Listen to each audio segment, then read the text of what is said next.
Hello दोस्तों, नमस्कार दोस्तों, स्वागत है आप सभी का। इस वीडियो में हम बात करें एनआईओएस डीएलएड के संबंध में। सुप्रीम कोर्ट ऑफ इंडिया के माध्यम से दिए गए फैसले के बाद से अब एनआईओएस डीएलएड के सिलेक्टेड अभ्यर्थी यानी कि ऐसे अभ्यर्थी जो किसी न किसी भर्ती के अंदर चयनित हो चुके हैं या फिर उनको नौकरी मिल चुकी है, तो क्या उन अभ्यर्थियों को अब हटाया जाएगा?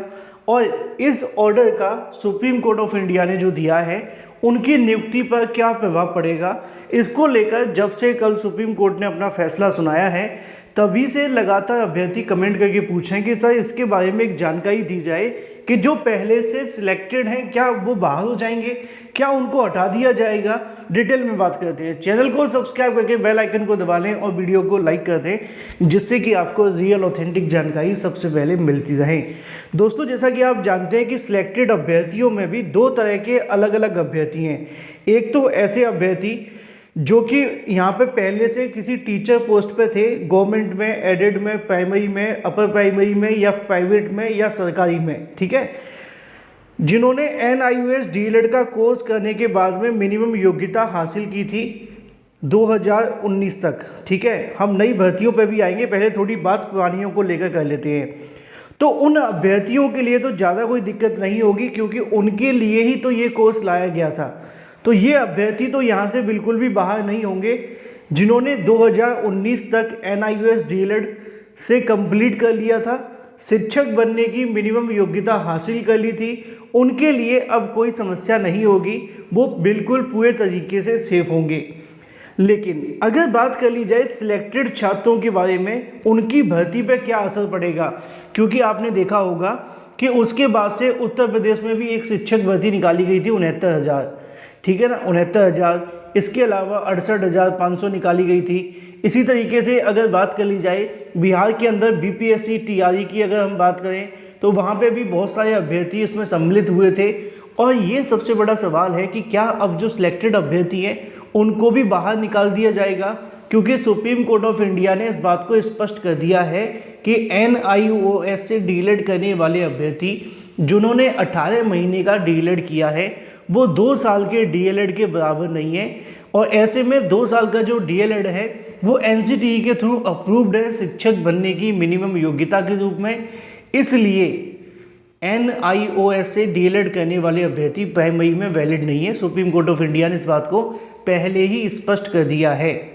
सुप्रीम कोर्ट अपने ऑर्डर के अंदर ये तक कह देती है कि अगर एनआईओएस डीएलएड प्लस 2 साल के डीएलएड को अगर सेम कर दिया जाता है तो ये 2 साल वाले अभ्यर्थियों के साथ अन्याय होगा, उनके साथ भेदभाव होगा, क्योंकि 2 साल का जो डीएलएड है वो एनसीटीई से अप्रूव किया गया है। पहला सबसे बड़ा पॉइंट।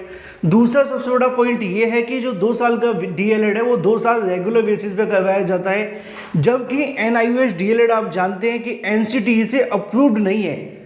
क्यों नहीं है, ध्यान से समझिए। सुप्रीम कोर्ट ऑफ इंडिया ने अपने ऑर्डर में इस बात को लिखा हुआ है कि जो एनआईओएस डीएलएड लाया गया था वो सिर्फ वन टाइम विंडो थी उन सभी छात्रों के लिए जो किसी सर्विस में हैं, टीचर की पोस्ट पे हैं, चाहे वो गवर्नमेंट में है, एडेड में है, अनएडेड में है, प्राइवेट में है। तो उनके लिए एक मौका दिया गया था उनको कि भाई आप शिक्षक बनने की मिनिमम योग्यताएं पूरी कर लो, जिससे कि आपको दिक्कतों का सामना न करना पड़े। अब ये जो कोर्स था वो आप जानते हैं कि कम पैसों में, कम समय में और बिना किसी टेंशन के पूरा हो जाता था, क्योंकि इसमें आपको ओडीएल मोड में देखने के लिए मिलता था, यानी कि डिस्टेंस लर्निंग प्रोग्राम यहाँ पे लाया गया था, क्योंकि जो टीचर सर्विस में थे वो रेगुलर क्लासेस तो ले नहीं सकते थे। इसीलिए ये एक नया प्रोग्राम लॉन्च किया गया था उन सभी को एनआईओएस से डीएलएड कराने का। ठीक है, ये पूरे तरीके से क्लियर है। अब सुप्रीम कोर्ट ने इसमें क्या कहा है उन अभ्यर्थियों के बारे में जो पहले से सिलेक्टेड हैं, वो इस बात का ध्यान रखें। अगर आपने बीएड का जजमेंट देखा होगा तो बीएड के जजमेंट में भी ये बात क्लियर नहीं की गई थी कि जो पुरानी भर्तियां हैं या जो ऐसे अभ्यर्थी जो किसी और भर्ती में चयनित हो गए उनका क्या करना है, क्योंकि उन्होंने इस मामले पर पूरे तरीके से चुप्पी साधी रही। और अगर मामला रिव्यू में जाता है तो हो सकता है कि उसमें कोई क्लियर कर दिया जाए, लेकिन अभी तक बीएड मामले में भी ये क्लियर नहीं किया है कि ऑर्डर कब से लागू करना है, पुरानी भर्ती का क्या करना है, जो भर्ती चल रही है उसमें क्या करना है, और भी बहुत सारी अलग अलग बातें। ऐसा ही अगर बात करी जाए एनआईओएस डीएलएड के केस के अंदर, तो यहाँ पे भी सुप्रीम कोर्ट ऑफ इंडिया ने ये बात क्लियर नहीं की है कि जो वर्तमान में भर्ती चल रही है उसमें एनआईओएस डीएलएड करने वाले अभ्यर्थी वैलिड रहेंगे या फिर उसमें से ही बाहर कर दिया जाएंगे, पहला। दूसरा, उन्होंने ये बात नहीं बताई है कि जो पहले से एनआईओएस डीएलएड करके कहीं पे नौकरी कर रहे हैं तो क्या वो वैलिड माने जाएंगे या उनको भी बाहर निकाला जाएगा, क्योंकि ये बात सुप्रीम कोर्ट ऑफ इंडिया ने अपने ऑर्डर में नहीं कही है। अब एक एग्जाम्पल मैं आप सभी को बताना चाहूँगा और ये एग्जाम्पल आपको देखने के लिए मिलता है बिहार के केस का। ये कल से ही सोशल मीडिया पे वायरल किया जा रहा है, जिसमें ये कहा जा रहा है कि पहले से जो चयनित हैं उनको बाहर किया जाएगा। उसकी वजह क्या है वो इसमें लिखी हुई है, लेकिन आप इसको सुनिए फिर मैं आपको बताता हूँ। इसमें लिखा है कि विज्ञापन संख्या 26/2023 यानी कि बीपीएससी टीआरई 1 की बात की जा रही है। यहाँ लिखा हुआ है कि शिक्षक प्रशिक्षण के किसी भी उपाधि की मान्यता के बिंदु व अथवा किसी उपाधि के विशेष समतुल्य बिंदु पर किसी प्रकार के विवाद की स्थिति राष्ट्रीय अध्यापक शिक्षा परिषद के परामर्श के विभाग से निर्णय के अंतिम होगा। और नीचे वाली लाइन में लिखा हुआ है, फिर भी यदि किसी संबंधित किसी भी न्यायालय या किसी भी माननीय सर्वोच्च न्यायालय अथवा समक्ष न्यायालय ने अन्यथा आदेश पारित होता है तो उसके फलाफल में परीक्षा फल प्रभावित होगा।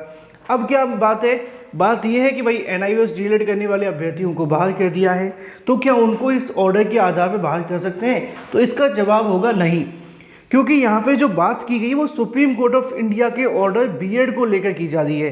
देवेश शर्मा किससे संबंधित है? बीएड केस से संबंधित है। 28/11 को लेकर यहाँ जो 28/8/2023 लिखा है, लेकिन वो 28/6/2018 का नोटिफिकेशन था जो कि जारी किया गया था। उसी को लेकर अब 11/8/2023 पे जजमेंट डिलीवर किया जाता है सुप्रीम कोर्ट ऑफ इंडिया में, जिसमें बीएड करने वाले अभ्यर्थियों को बाहर कर दिया जाता है। तो यहाँ पे बिहार के अंदर ये बात उन्होंने बीएड को लेकर तो पहले ही स्पष्ट कर दी थी कि भाई हम बीएड करने वाले अभ्यर्थियों को सम्मिलित नहीं करेंगे।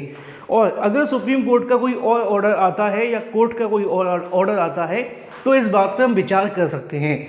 यानी कि ये बात सिर्फ लागू होती है बीएड करने वाले अभ्यर्थी एनआईओएस डीएलएड करने वाले अभ्यर्थियों के लिए नहीं।